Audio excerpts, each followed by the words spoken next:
Thank you so much, Rabbi Klein. And what a beautiful service it has been. Thank you to Joyce and to Larry. I always love hearing your beautiful voice on the bima. Thank you so much for bringing so much joy to this community. Okay, I'm going to start with a downer, but it's okay. You'll trust me. We'll get there together. But let's be honest, it's a little bit of a hard time to be a human being. There's so much happening that constantly makes us want to run into our homes and hide under the covers. It feels like at every turn there's another reminder that human beings are yet again turning toward violence and hatred more often than they are turning away from it. Mia and I spent time this past week with our Bar Mitzvah students, with our sixth graders who are on their path towards Bar Mitzvah. And we talked about places in our current world that are broken and what are the steps that they can take toward taking responsibility for some of the issues at play today. And they so clearly see the greed and the intolerance and the inequities that are very plain in our society. And it was at once extremely moving and hopeful to speak with 6th and 7th graders about how clear-eyed they are, and also extremely distressing to have to imagine the world on this continuing trajectory that they are inheriting.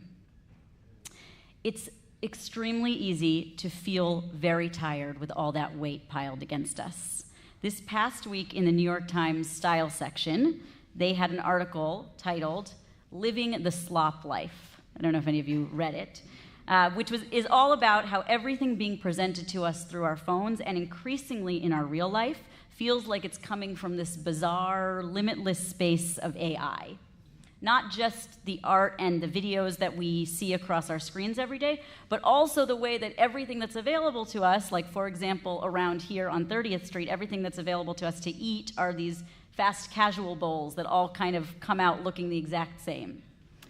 Or there's this endless supply of fast fashion that seems to come from the ether, and the goal is not necessarily to get more fashion, but just to get more clothes, more content, more everything.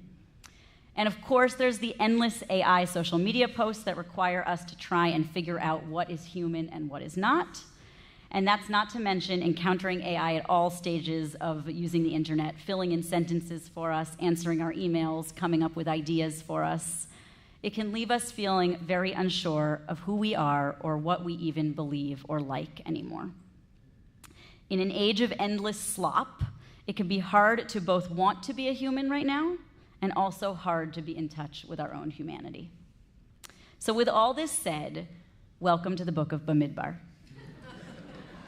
which is the first parsha of the 4th book of the Torah, and the book opens by telling us two things. The first is that the Israelites are now in the 2nd month of their 2nd year, which means that everything that has taken place up until now has all taken place over the course of one single year.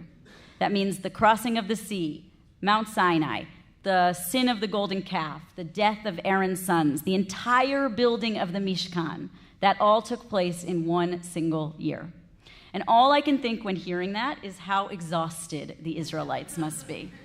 It's a bit like how every email we've been writing since 2020 starts with, "We are currently living through unprecedented times." And all I can imagine is that the Israelites must also have been longing to live in precedented times. The second thing that the very opening of the book of Bamidbar tells us is that there is an instruction to Moses to take a census. Now, this is not the first census that the Jews have participated in. It's not even the second census that they have participated in, and by some accounts, it's not even the third census. According to Rashi, God enjoys counting us from time to time because God holds us dear.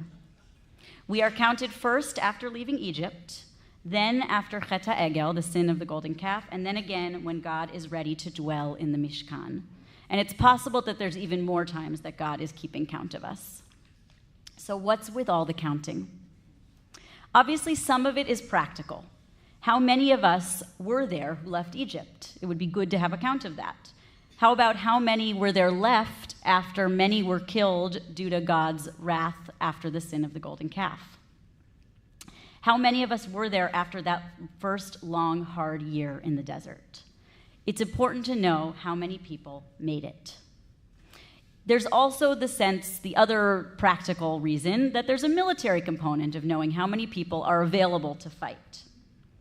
But there is clearly another piece going on here, which is both hinted at by Rashi's explanation, we are counted because we are dear to God, and by the actual words used in the instruction for census taking. The Torah says, Se'u et rosh kol adat b'nei Yisrael. Lift up the head of every Israelite, of all of Israel.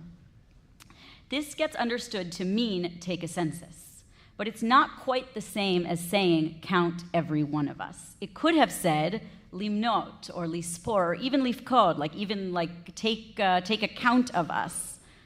But instead it says Se'u et rosh kol adat b'nei Yisrael. Lift up the head of every member of Israel. And there's a beautiful midrash that says the reason for this phrasing is that when God instructed Moses to take the first census, Moses went to God and hung his head very low and told God he didn't think he was capable or up to the task. And God lovingly lifted Moses' head and let him know that, in fact, he was capable and he was the right person for the job. This imagery gives us the picture of not merely counting B'nai Israel, but truly seeing them, going to them one by one and lifting up their heads. They might be tired and exhausted and possibly ready to give up. And this act of census taking is a way to lift each of them up and say, I acknowledge you, who you are, not just as one of a mass of many people, but as the unique version of you who has made it through this unprecedented time. It's an attempt at taking account or of recognizing each person's humanity. There's another midrash that goes even further and says that this is God's way of saying to each individual, you are my beloved. This census comes as the Israelites have now put behind them a year-long slog and have ahead of them a greater slog. And it's easy to imagine that their heads might be hanging very low, imagining what is to come next. As it turns out, there is a special blessing to say upon seeing over 600,000 Israelites all standing together. So before I tell you what it is, does anybody want to guess? Would anybody like to say, what do you think a blessing of seeing so many people standing in one place would be? What might you bless an entire group of people all together?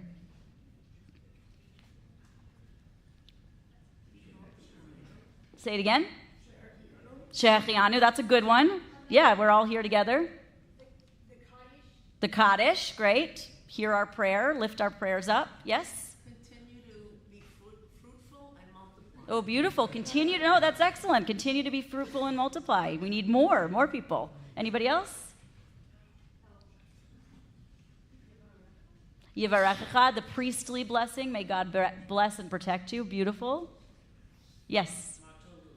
Oh, beautiful. Matovu. How good it is to see you and your tents all sitting together, Jacob. Beautiful.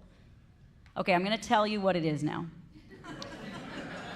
The blessing is, and I imagine most of you have actually, it's not one that you might have heard before. I mean, also, we're not usually standing with 600,000 other people all in one place. But the blessing is, Baruch atah Adonai, Eloheinu melech haolam, chacham harazot. Blessed are you, Adonai, our God, who is the knower of secrets. Blessed are you, Adonai, our God, who is the knower of secrets. So why? Why is this the blessing upon seeing a critical mass? Because the Talmud teaches that seeing so many people together helps you see that each one is actually different from the other. They each look different, they each act different, they think differently, and the blessing is that it is God who knows what is in each and everyone's hearts.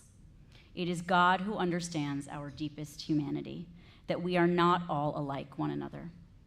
Precisely when it could be that we are all interchangeable from one another, we have a blessing to remind us of our individuality, a blessing against viewing ourselves and others simply as machines that crank out the same thoughts and feelings at any given time. We each have a piece of godliness in each of us, and perhaps it is that we are blessing. And in the count of the census in this parsha, would you like to guess how many people end up in the final tally? It's 603,550. Obviously, which is exactly the number necessary for this bracha. So I would like to now read you probably my favorite poem. And I ask for forgiveness in advance for those of you who don't love poetry, but it's my favorite, so I'm going to do it anyway. And I'll tell you the title. I'll say it twice just in case anybody wants to look it up. It's called Great Things Have Happened by Alden Nolan. Great Things Have Happened by Alden Nolan. We were talking about the great things that have happened in our lifetimes. And I said, oh, I suppose the moon landing was the greatest thing that has happened in my time. But of course, we were all lying. The truth is, the moon landing didn't mean 1/10 as much to me as one night in 1963, when we lived in a 3-room flat in what once had been the mansion of some Victorian merchant prince. Our kitchen had been a clothes closet, I'm sure, on a street where by now nobody lived who could afford to live anywhere else. That night, the 3 of us, Claudine, Johnny, and me, woke up at 4:30 in the morning and ate cinnamon toast together. Is that all? I hear someone ask. Oh, but we were silly with sleepiness, and under our windows, the street cleaners were working their machines and conversing in Italian, and everything was strange without being threatening. Even the tea kettle whistled differently than in the daytime. It was like the feeling you sometimes get in a country you've never visited before, when the bread doesn't taste quite the same, the butter is a small adventure, and they put paprika on the table instead of pepper. Except there was nobody in this country except the 3 of us, half tipsy with wonder of being alive and wholly enveloped in love. A great many things have happened to us in this past year, in these past 5 years, in these past 10 years. A lot of great and terrible things have happened, and it's all enough to make us feel like we would rather not engage. We would rather let someone else do the thinking for us. We would rather hide and reemerge when things are better or easier or different. However, we can't forget that none of these things, not the great or the terrible, matter 1/10 as much as getting to experience the greatest part of being alive, as much as who we get to spend our time with, as how we create our circles of chosen family, as getting to acknowledge the godliness and the humanness in each one of us, as getting to feel alive and human and creative and silly and enveloped in love. So let's not let this time take away our humanity. Let's instead commit to looking one another in the eyes and lifting up each other's heads and saying, what is inside of your heart still matters to me. Baruch atah Adonai, Chacham harazot. Blessed are you, Adonai, our God, who created each of us with our own inner humanity. Shabbat shalom.